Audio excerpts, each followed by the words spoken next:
Le thème d'aujourd'hui, honore Dieu.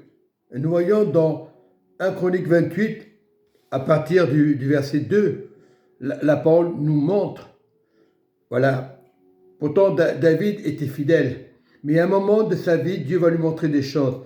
Le roi David s'éteint debout, dit, écoutez-moi, mes frères et mon peuple.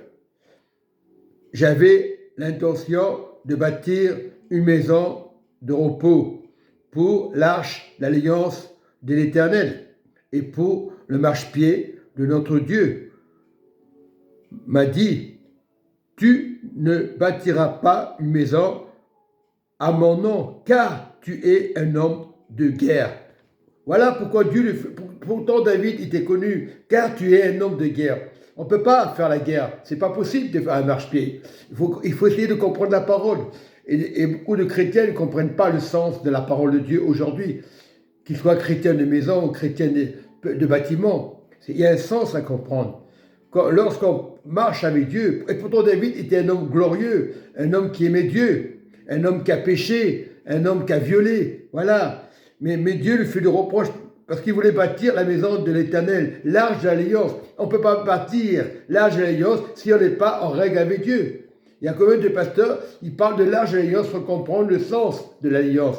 Donc c'est très important. Et tu as versé du sang, l'Éternel, ton Dieu, Israël, m'a choisi dans toute la maison de mon père pour que je sois roi d'Israël à toujours, car il a choisi Juda pour chef, il a choisi la maison de mon père dans la maison de Juda.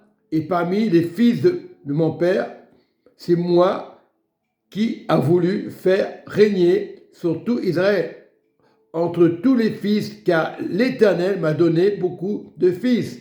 Il a choisi mon fils Salomon pour le faire asseoir sur le trône du royaume de l'Éternel, sur Israël. Il m'a dit, Salomon, ton fils, bâtira ma maison à mes parvis, car j'ai choisi pour mon fils, et je serai pour lui un père. J'affermirai pour toujours son royaume. Voilà, et nous devons honorer Dieu. Honore ton Dieu.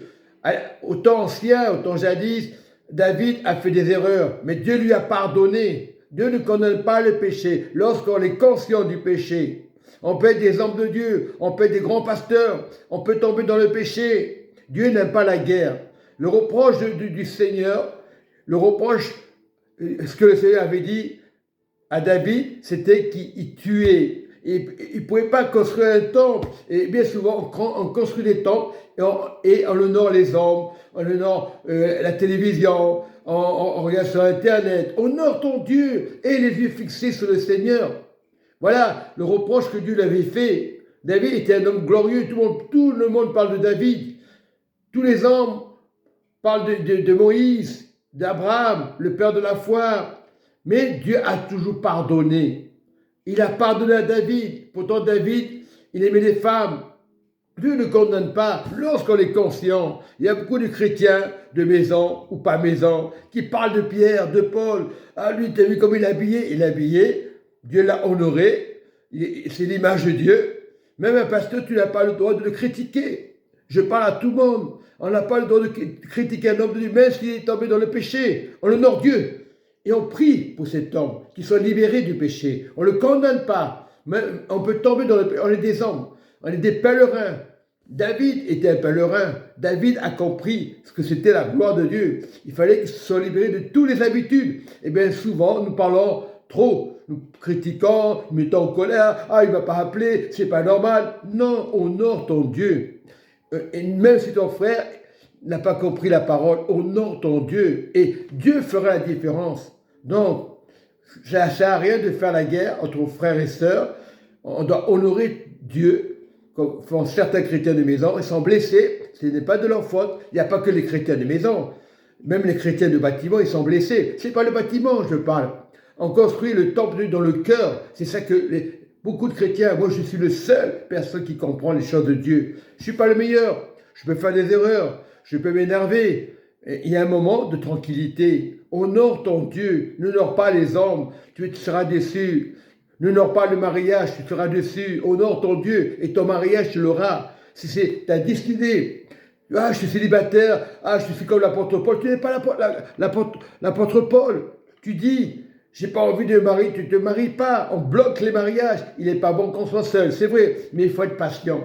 On ne se marie pas, ah, je suis tombé amoureux. Allez, quand je connais des frères, je ne vais pas dire le nom, ah, elle est belle la femme, ah, je me marie et je suis dans la difficulté, et je suis malheureux. La personne ne va pas te le dire, ah, je suis marié, je suis fier. Non, ce n'est pas une fierté. Se marier, tant que tu n'es pas prêt, la femme peut être avec toi, fréquenter et pardonner nos erreurs, nos colères. Ah, elle n'est pas pour toi cette femme. Et des hommes qui ne sont pas mariés disent, elle n'est pas pour toi cette femme, je sais ce que je dis. Ça, c'est nos pensées.